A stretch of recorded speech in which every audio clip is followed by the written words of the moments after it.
ನಮಸ್ಕಾರ, KCN ವಾರ್ತೆಗಳಿಗೆ ಸ್ವಾಗತ. ಮೊದಲಿಗೆ ವಾರ್ತಾ ಮುಖ್ಯಾಂಶಗಳು. ಕಾಸರಗೋಡು ಕಂದಾಯ ಜಿಲ್ಲಾ ಶಾಲಾ ಕ್ರೀಡಾಕೂಟ ಸಮಾಪ್ತಿ. ಚಾಂಪಿಯನ್ ಪಟ್ಟ ಉಳಿಸಿಕೊಂಡ ಚಿತ್ತಾರಿಕಲ್ ಉಪಜಿಲ್ಲೆ. ಅಡುಗೆ ಅನಿಲ ಸಬ್ಸಿಡಿ ದರ ಇನ್ನು ನೇರವಾಗಿ ಗ್ರಾಹಕನ ಬ್ಯಾಂಕ್ ಖಾತೆಗೆ. ನೂತನ ಯೋಜನೆ ಶನಿವಾರದಿಂದ ಜಾರಿ. ಖಾತೆ ಹೊಂದದವರಿಗೆ ಅಂತಿಮವಾಗಿ 3 ತಿಂಗಳ ಗಡುವು. ಪೆಟ್ರೋಲ್ ಡೀಸೆಲ್ ಮಾರಾಟ ತೆರಿಗೆ ಹೆಚ್ಚಳಕ್ಕೆ ರಾಜ್ಯ ಸರ್ಕಾರದ ಚಿಂತನೆ. ವಾಣಿಜ್ಯ ತೆರಿಗೆ ಶಿಫಾರಸು ಹಿನ್ನೆಲೆ. ಮಂಜೇಶ್ವರ ವಲಯ ರಾಷ್ಟ್ರೀಯ ಹೆದ್ದಾರಿ 17 ಕ್ರಿಯಾ ಸಮಿತಿ ನೇತೃತ್ವದಲ್ಲಿ ಮಂಗಳವಾರ ಸಮಾಲೋಚನಾ ಸಭೆ. ಗುರುವಾರದ ಪ್ರತಿಭಟನೆಗೆ ಸಿದ್ಧತೆ. ಈಗ ವಾರ್ತೆಗಳ ವಿವರ. ಕಾಸರಗೋಡಿನ ತಾಳಿಪಟ್ಟು ಕ್ರೀಡಾಂಗಣದಲ್ಲಿ ನಡೆಯುತ್ತಿದ್ದ ಕಂದಾಯ ಜಿಲ್ಲಾ ಕ್ರೀಡಾಕೂಟ ಶನಿವಾರ ಸಂಜೆ ತೆರೆ ಕಂಡಿತು. 2 ದಿನಗಳಾಗಿ ನಡೆದ ಕ್ರೀಡಾಕೂಟದಲ್ಲಿ ಅಂತಿಮವಾಗಿ ಚಿತ್ತಾರಿಕಲ್ ಉಪಜಿಲ್ಲೆ ಚಾಂಪಿಯನ್ ಆಗಿ ಹೊರಹೊಮ್ಮಿದೆ. ಈ ಮೂಲಕ ಕಳೆದ ಬಾರಿಯ ಚಾಂಪಿಯನ್ ಸ್ಥಾನವನ್ನು ಚಿತ್ತಾರಿಕಲ್ ಉಪಜಿಲ್ಲೆ ಉಳಿಸಿಕೊಂಡಂತಾಗಿದೆ.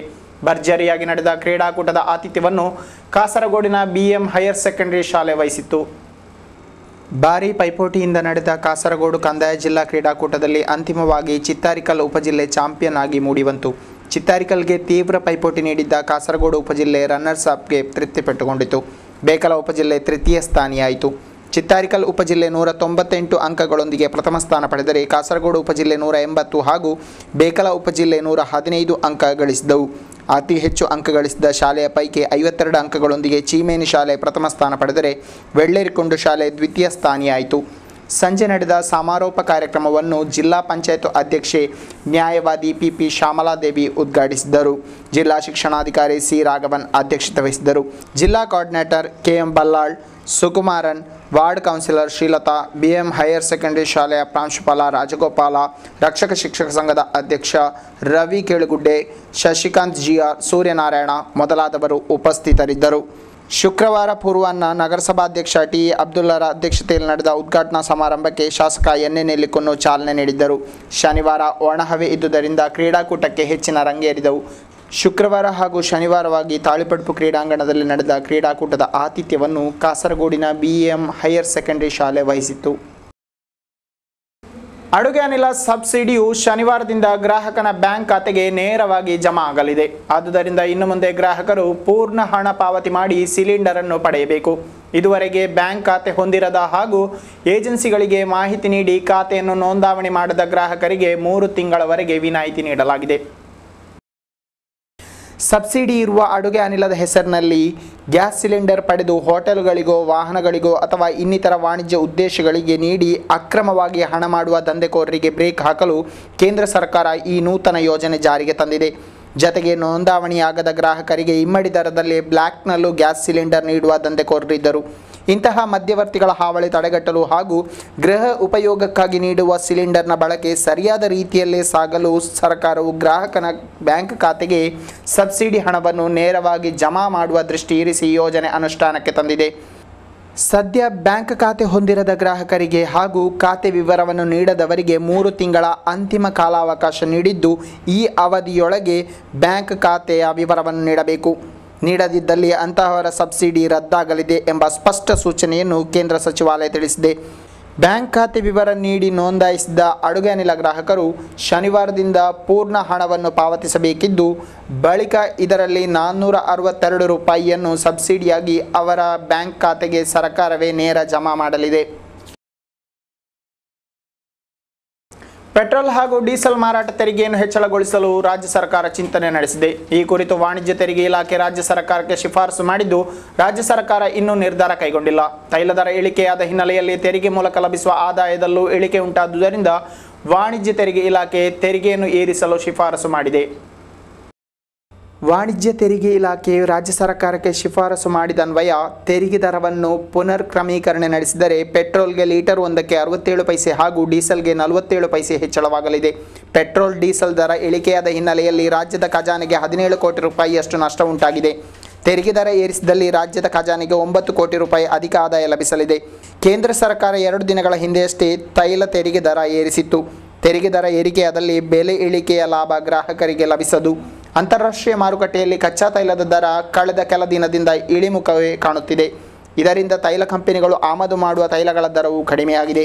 ಆದರೆ ತೆರಿಗೆ ಹೆಚ್ಚಳವಾದಲ್ಲಿ ಗ್ರಾಹಕರು ಇದರ ಪ್ರಯೋಜನ ಪಡೆಯುವುದರಿಂದ ವಂಚಿತರಾಗಲಿದ್ದಾರೆ.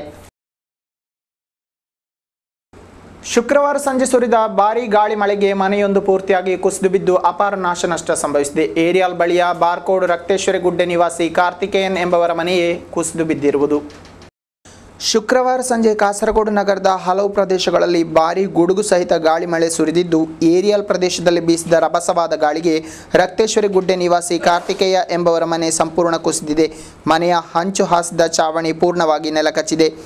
ಘಟನೆ ವೇಳೆ ಮನೆಯಲ್ಲಿ ಯಾರೂ ಇಲ್ಲದಿದ್ದರಿಂದ ಅದೃಷ್ಟವಶಾತ್ ಅಪಾಯದಿಂದ ಪಾರಾಗಿದ್ದಾರೆ. ಕಾರ್ತಿಕೇಯನ್ರು ನಗರಸಭೆಯ ನೌಕರರಾಗಿದ್ದಾರೆ. ಎಸ್ವೈಎಸ್ನ 60ನೇ ವಾರ್ಷಿಕ ಸಮ್ಮೇಳನದ ಅಂಗವಾಗಿ ಬರಹ ಮೇಳ ಕಾರ್ಯಕ್ರಮ ನಡೆಯಿತು. ಶನಿವಾರ ಪೂರ್ವಾಹ್ನ ಕಾಸರಗೋಡು ಹೊಸ ಬಸ್ ನಿಲ್ದಾಣ ಬಳಿಯ ಸಹಿಮರದ ಅಡಿಯಲ್ಲಿ ನಡೆದ ಬರಹ ಮೇಳದಲ್ಲಿ ಹಲವಾರು ಮಂದಿ ಭಾಗವಹಿಸಿದರು. ಫ್ಲೆಕ್ಸ್ ಬೋರ್ಡ್ಗಳ ಬಳಕೆಯನ್ನು ವಿರಳಗೊಳಿಸುವ ಸರ್ಕಾರದ ತೀರ್ಮಾನವನ್ನು ಶ್ಲಾಘಿಸಿ ಕಾರ್ಯಕ್ರಮ ನಡೆಯಿತು. ಕಾರ್ಯಕ್ರಮಕ್ಕೆ ಕಮರ್ಷಿಯಲ್ ಆರ್ಟಿಸೈಸ್ ಅಸೋಸಿಯೇಷನ್ನ ಪ್ರತಿನಿಧಿಗಳು ಭಾಗಿಯಾದರು. ರೀಪ್, ಬ್ಯಾನರ್, ಬಟ್ಟೆ, ಗೋಣಿ, ಚಾಪೆ, ಜಲವರ್ಣಗಳಿಂದ ಬೋರ್ಡ್ಗಳನ್ನು ತಯಾರಿಸಲಾಯಿತು. ಬರಹ ಮೇಳವು ಪ್ಲಾಸ್ಟಿಕ್ಗೆ ವಿರುದ್ಧವಾದ ಹೋರಾಟ ಎಂಬ ವಿಷಯದಲ್ಲೂ ಗಮನ ಸೆಳೆಯಿತು. ಇದೇ ತಿಂಗಳ 20ರಂದು ವಿವಿಧ ಬೇಡಿಕೆ ಮುಂದಿರಿಸಿ ಕಾಸರಗೋಡು ಜಿಲ್ಲೆಯ ರಾಷ್ಟ್ರೀಯ ಹೆದ್ದಾರಿ 17ರ ಕ್ರಿಯಾ ಸಮಿತಿ ನೇತೃತ್ವದಲ್ಲಿ ಜಿಲ್ಲಾಧಿಕಾರಿ ಕಚೇರಿಗೆ ಮಾರ್ಚ್ ಪ್ರತಿಭಟನೆ ಹಮ್ಮಿಕೊಳ್ಳಲಾಗಿದೆ. ಇದರ ಪೂರ್ವಭಾವಿಯಾಗಿ ಇದೇ ಮಂಗಳವಾರದಂದು ಸಮಾಲೋಚನಾ ಸಭೆ ನಡೆಸಲಿದ್ದು, ಹೊಸಂಗಡಿಯ ಹಿಲ್ಸೈಡ್ ಸಭಾಂಗಣದಲ್ಲಿ ಸಭೆ ಜರುಗಲಿದೆ ಎಂದು ಮಂಜೇಶ್ವರ ವಲಯ ಸಮಿತಿಯ ಪದಾಧಿಕಾರಿಗಳು ಸುದ್ದಿಗೋಷ್ಠಿಯಲ್ಲಿ ತಿಳಿಸಿದರು.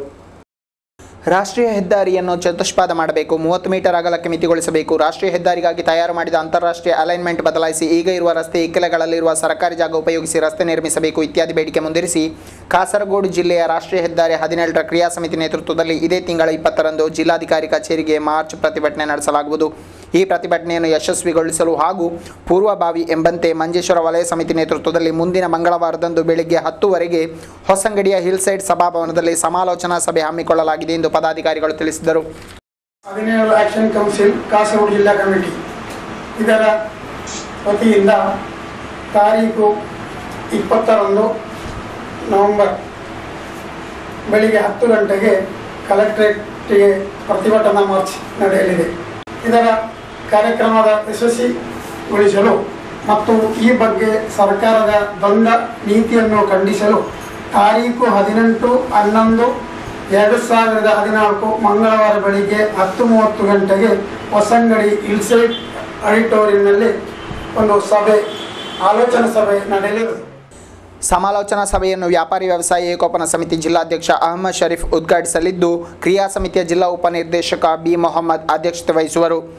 ಮಂಜೇಶ್ವರದಲ್ಲಿ ಶನಿವಾರ ಸಂಜೆ ನಡೆದ ಸುದ್ದಿಗೋಷ್ಠಿಯಲ್ಲಿ ರಾಷ್ಟ್ರೀಯ ಹೆದ್ದಾರಿ 17 ಕ್ರಿಯಾ ಸಮಿತಿ ಸಲಹೆಗಾರರಾದ ಬಿ ಮೊಹಮ್ಮದ್, ಕನ್ವೀನರ್ ಶೇಖ್ ಮೊಯ್ದೀನ್, ಅಧ್ಯಕ್ಷ ಉಪೇಂದ್ರ ಮಂಜೇಶ್ವರ, ಉಪ್ಪಳ ಸಮಿತಿ ಸದಸ್ಯ ಶೇಖ್ ಅಬ್ದುಲ್ ಖಾದರ್ ಹಾಜಿ ಮೊದಲಾದವರು ಉಪಸ್ಥಿತರಿದ್ದರು.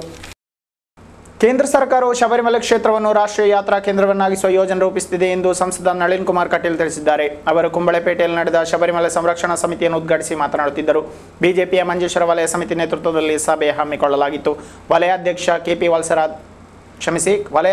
ಕೆಪಿ ವಲ್ಸರಾಜ್ ಅಧ್ಯಕ್ಷತೆ ವಹಿಸಿದ್ದರು.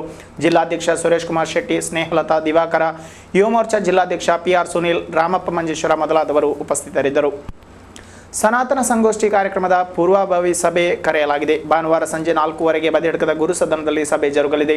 ಇದೇ ತಿಂಗಳ 23ರಂದು ಸನಾತನ ಸಂಗೋಷ್ಠಿ ಧಾರ್ಮಿಕ ಕಾರ್ಯಕ್ರಮ ಹಮ್ಮಿಕೊಳ್ಳಲಾಗಿದೆ. ಭಾನುವಾರ ನಡೆಯುವ ಸಿದ್ಧತಾ ಸಭೆಯಲ್ಲಿ ಸಮಸ್ತ ಜನರು ಪಾಲ್ಗೊಳ್ಳಬೇಕೆಂದು ಸಂಬಂಧಿತರು ವಿನಂತಿಸಿದ್ದಾರೆ. ಹಿರಿಯ ಯಕ್ಷಗಾನ ಕಲಾವಿದ ದೇಶಮಂಗಲ ಕೃಷ್ಣ ಕಾರಂತ ಅವರ ಜನ್ಮ ಶತಾಬ್ದಿ ವರ್ಷಾಚರಣೆ ಅಂಗವಾಗಿ ತಾಳಮದ್ದಳೆ ಸರಣಿ ಕಾರ್ಯಕ್ರಮ ಹಮ್ಮಿಕೊಳ್ಳಲಾಗಿದೆ. ಭಾನುವಾರ ಅಪರಾಹ್ನ 2 ಗಂಟೆಗೆ ಮುಜುಂಗಾವು ಶ್ರೀ ಪಾರ್ಥಸಾರಥಿ ದೇಗುಲದಲ್ಲಿ ಕಾರ್ಯಕ್ರಮ ಜರುಗಲಿದೆ. ಭೃಗು ಶಾಪ ಕಥಾಪ್ರಸಂಗದ ತಾಳಮದ್ದಳೆ ನಡೆಯಲಿದೆ. Government school teachers union GSTU ನೇತೃತ್ವದಲ್ಲಿ ರಾಜ್ಯ ವನಿತಾ ಕಾರ್ಯಾಗಾರ ಜರುಗಿತು. ಶನಿವಾರ ಪೂರ್ವಾಹ್ನ ನಗರಸಭಾ ಸಭಾಂಗಣದಲ್ಲಿ ಜರುಗಿದ ಕಾರ್ಯಕ್ರಮದಲ್ಲಿ ಹಲವಾರು ಮಂದಿ ಭಾಗಿಯಾದರು. ಕಾರ್ಯಾಗಾರವನ್ನು AICC മാജി കാര്യദർശി ഷാനിമോൾ ഉസ്മാൻ ഉദ്ഘാടിಸಿದರು. കേരളത്തിലെ ഏത് സംഘടന സ്ത്രീ ശാക്തീകരണ വിഷയം ഏറ്റെടുക്കുന്നതിന് മുമ്പ് തന്നെ ആ സംഘടനയിൽ സ്ത്രീ ശാക്തീകരണം നിർബന്ധമാണ് എന്ന് വ്യവസ്ഥ ചെയ്ത ഒരു സംഘടനയാണ് എന്ന് പറയാതിരിക്കാൻ കഴിയില്ല. ഏറെ വർഷങ്ങളായി ഒട്ടേറെ കാര്യങ്ങളെ സംബന്ധിച്ച് ചർച്ച ചെയ്യുകയും GSTUവിൽ അംഗങ്ങളായിട്ടുള്ള നമ്മുടെ പ്രിയപ്പെട്ട സഹോദരിമാരെ വിവിധങ്ങളായിട്ടുള്ള വിഷയങ്ങളിൽ വേണ്ട രീതിയിലുള്ള പരിശീലനം നൽകി സമൂഹത്തിൽ സമർത്ഥരായ അധ്യാപകരാക്കി മാറ്റി അതിലേറെ മികച്ച സാമൂഹ്യ പ്രവർത്തകരാക്കി മാറ്റുന്നതിലൊക്കെ നടത്തിയിട്ടുള്ള ശ്ലാഘനീയമായ പ്രവർത്തനങ്ങൾ അംഗീകരിക്കാതെ ഒരു സംഘടനയ്ക്ക് മുന്നോട്ട് പോകാൻ കഴിയും. ಸ್ವಾಗತ ಸಮಿತಿ ಅಧ್ಯಕ್ಷ ಜಿ ನಾರಾಯಣನ್ ಅಧ್ಯಕ್ಷತೆ ವಹಿಸಿದರು. ನಗರಸಭೆ ಅಧ್ಯಕ್ಷ ಟಿ ಅಬ್ದುಲ್ಲಾ, ಕೆಪಿಸಿಸಿ ಕಾರ್ಯದರ್ಶಿ K Neelakantan, P Gangadharan, Shanthamma Philip, Marayath BV ಮೊದಲಾದ ಪ್ರಮುಖರು ಉಪಸ್ಥಿತರಿದ್ದರು.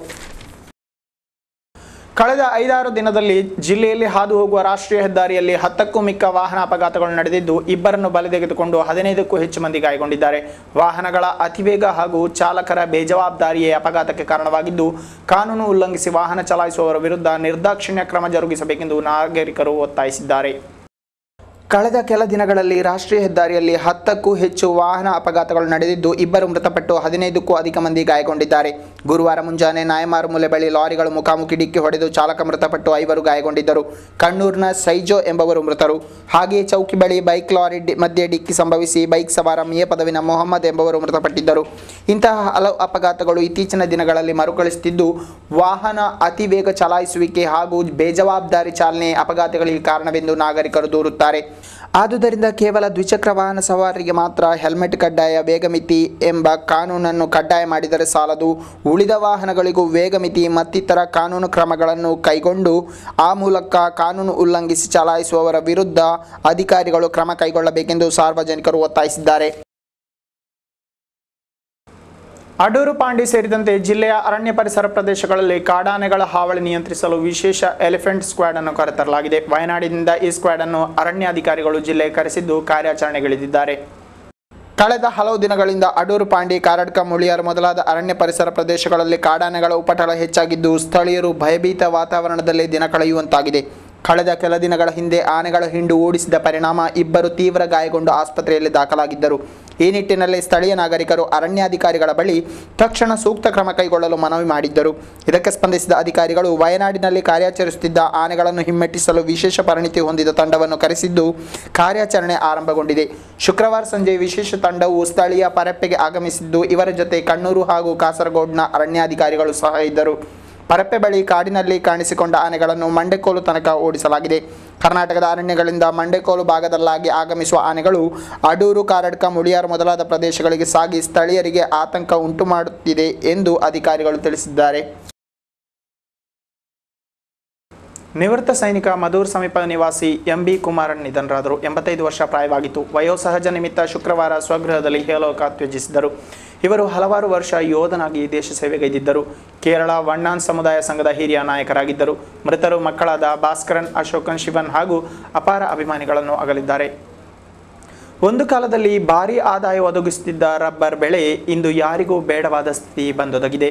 ಪ್ರತಿ ಕೆಜಿ ರಬ್ಬರಿಗೆ 250 ರೂಪಾಯಿ ಇದ್ದಲ್ಲಿಂದ ಕೆಳಮುಖ ಸಾಗಿದ ಪೇಟೆ ಧಾರಣೆ ಸದ್ಯ 100 ರೂಪಾಯಿಗೆ ತಲುಪಿದೆ. ಇದರಿಂದ ರಬ್ಬರ್ ಕೃಷಿಯಿಂದ ಹಿಂದೆ ಸರಿದು ತೆಂಗು ಕಂಗು ಕೃಷಿಗಳತ್ತ ರೈತರು ಮುಖ ಮಾಡಿದ್ದಾರೆ. ಈ ಕುರಿತು ಒಂದು ಚಿತ್ರಣ. 2 ವರ್ಷಗಳ ಹಿಂದೆ ಪ್ರತಿ ಕೆಜಿ ರಬ್ಬರಿಗೆ 250ರಿಂದ 265 ರೂಪಾಯಿಯವರೆಗೆ ದರವಿತ್ತು. ಪೇಟೆ ಧಾರಣೆಯಲ್ಲಿ ಉತ್ತಮ ಬೆಲೆ ಲಭಿಸುತ್ತಿದ್ದರಿಂದ ಕೃಷಿಕರು ರಬ್ಬರ್ ಹಾಲು ತೆಗೆದು ಶೀಟ್ ಮಾಡುವ ಕಾರ್ಮಿಕರಿಗೂ ಏಕಾಏಕಿ ವೇತನವನ್ನು ಹೆಚ್ಚಳ ಮಾಡಿದ್ದರು. ಆದರೆ ಇದೀಗ ಕೆಜಿಗೆ 100 ರೂಪಾಯಿಗೆ ಇಳಿಮುಖವಾಗಿದ್ದರಿಂದ ಅಂದು ಹೆಚ್ಚಿಸಿದ್ದ ವೇತನ ನೀಡಿ ರಬ್ಬರ್ ಬೆಳೆಯನ್ನು ಮುಂದುವರೆಸುವುದು ಕಷ್ಟಕರ ಎಂದು ರೈತರು ಅಳಲನ್ನು ತೋಡಿಕೊಂಡಿದ್ದಾರೆ. ಆದುದರಿಂದ ಇಂದಿನ ಮಾರುಕಟ್ಟೆಯಲ್ಲಿ ಅಡಿಕೆ, ತೆಂಗು, ಬಾಳೆ ಮುಂತಾದ ಕೃಷಿಗಳಿಗೆ ವಾಲುವುದು ಸೂಕ್ತ ಎಂಬುದು ರೈತರ ಅಭಿಮತವಾಗಿದೆ. ಸರ್ಕಾರವು ರೈತರ ನೆರವಿಗೆ ಬರುತ್ತಿಲ್ಲವೆನ್ನುವ ಆರೋಪ ಇನ್ನೊಂದೆಡೆ. ಆದರೆ ಒಂದು ಕಾಲದಲ್ಲಿ ಅಡಿಕೆ ಮರಗಳನ್ನು ಕಡಿದು ರಬ್ಬರ್ ನೆಟ್ಟವರು ಇಂದು ಅದೇ ರಬ್ಬರನ್ನು ಕಡಿದು ಅಡಿಕೆಯನ್ನು ತಿರುಗಿ ನೆಡಬೇಕಾದ ಪರಿಸ್ಥಿತಿ ಬಂದಿರುವುದು ನಿಜಕ್ಕೂ ವಿಪರ್ಯಾಸ. ಮತ್ತೊಂದೆಡೆ ಪರಿಸರ ತಜ್ಞರು ಭಾರತೀಯ ರೈತರನ್ನು ಅನುಕೂಲವಾದಲ್ಲಿಗೆ ವಾಲುವುದು ಎಂದು ಆರೋಪಿಸುತ್ತಾರೆ. ಭೌಗೋಳಿಕ ಸ್ಥಿತಿಗತಿಗಳಿಗೆ ಅನುಸಾರವಾಗಿ ಬೆಳೆ ಆಯ್ದುಕೊಂಡು ಮಾಡಿದರೆ ಇಂತಹ ದರ ಏರಿಳಿತ ತಡೆಗಟ್ಟಬಹುದೆಂಬುದು ಅವರ ಅಭಿಮತ. ಇದರಿಂದ ಬೇಡಿಕೆ ಹಾಗೂ ಉತ್ಪಾದನೆ ಸಮಾನಾಗಿದ್ದು ಹೆಚ್ಚು ದರ ವ್ಯತ್ಯಯವಾಗಲಿಕ್ಕಿಲ್ಲವೆನ್ನುವುದು ತಜ್ಞರ ಲೆಕ್ಕಾಚಾರ. ಆದರೆ ಸದ್ಯ ರಬ್ಬರಿಗೆ ದರ ಕುಸಿದಿರುವುದಂತೂ ಈ ಬೆಳೆಯನ್ನೇ ಹೆಚ್ಚಾಗಿ ಅವಲಂಬಿಸಿ ಬದುಕುತ್ತಿರುವ ರೈತರ ನಿದ್ದೆಗೆಡಿಸಿರುವುದಂತೂ ಸತ್ಯ. ಬಾಲಕಿಯನ್ನು ಚುಡಾಯಿಸಿದ ಪ್ರಕರಣ ಸಂಬಂಧ 4 ವಿರುದ್ಧ ಮೊಕದ್ದಮೆ ದಾಖಲಿಸಲಾಗಿದೆ. ಚಂದ್ರಪಾರ ನಿವಾಸಿ ಮುಫೀರ್, ನಜಾತ್ ಎಂಬಿಬ್ಬರ ಸಹಿತ 4 ವಿರುದ್ಧ ಪ್ರಕರಣ ದಾಖಲಾಗಿದೆ. ಇತ್ತೀಚೆಗೆ +2 ವಿದ್ಯಾರ್ಥಿನಿಯನ್ನು ದಾರಿಯಲ್ಲೇ ತಡೆದು ನಿಲ್ಲಿಸಿ ಚುಡಾಯಿಸಿದ ಪ್ರಕರಣ ಬದಿಡ್ಕ ಠಾಣೆಯಲ್ಲಿ ದಾಖಲಾಗಿತ್ತು. ಪೊಲೀಸರು ತನಿಖೆ ಮುಂದುವರೆಸಿದ್ದಾರೆ. ಕೊನೆಗೆ ಮತ್ತೊಮ್ಮೆ ವಾರ್ತೆಗಳ ಮುಖ್ಯಾಂಶಗಳು. ಕಾಸರಗೋಡು ಕಂದಾಯ ಜಿಲ್ಲಾ ಶಾಲಾ ಕ್ರೀಡಾಕೂಟ ಸಮಾಪ್ತಿ. ಚಾಂಪಿಯನ್ ಪಟ್ಟ ಉಳಿಸಿಕೊಂಡ ಚಿತ್ತಾರಿಕಲ್ ಉಪಜಿಲ್ಲೆ. ಅಡುಗೆ ಅನಿಲ ಸಬ್ಸಿಡಿ ದರ ಇನ್ನು ನೇರವಾಗಿ ಗ್ರಾಹಕನ ಬ್ಯಾಂಕ್ ಖಾತೆಗೆ. ನೂತನ ಯೋಜನೆ ಶನಿವಾರದಿಂದ ಜಾರಿ. ಖಾತೆ ಹೊಂದದವರಿಗೆ ಅಂತಿಮವಾಗಿ 3 ತಿಂಗಳ ಗಡುವು. ಪೆಟ್ರೋಲ್ ಡೀಸೆಲ್ ಮಾರಾಟ ತೆರಿಗೆ ಹೆಚ್ಚಳಕ್ಕೆ ರಾಜ್ಯ ಸರ್ಕಾರದ ಚಿಂತನೆ. ವಾಣಿಜ್ಯ ತೆರಿಗೆ ಶಿಫಾರಸು ಹಿನ್ನೆಲೆ. ಮಂಜೇಶ್ವರ ವಲಯ ರಾಷ್ಟ್ರೀಯ ಹೆದ್ದಾರಿ 17 ಕ್ರಿಯಾ ಸಮಿತಿ ನೇತೃತ್ವದಲ್ಲಿ ಮಂಗಳವಾರ ಸಮಾಲೋಚನಾ ಸಭೆ. ಗುರುವಾರದ ಪ್ರತಿಭಟನೆಗೆ ಸಿದ್ಧತೆ. ಇಲ್ಲಿಗೆ ಇಂದಿನ ವಾರ್ತಾ ಪ್ರಸಾರ ಮುಕ್ತಾಯವಾಯಿತು. ಮುಂದಿನ ವಾರ್ತಾ ಪ್ರಸಾರದೊಂದಿಗೆ ಮತ್ತೆ ಭೇಟಿಯಾಗೋಣ. ವಂದನೆಗಳು.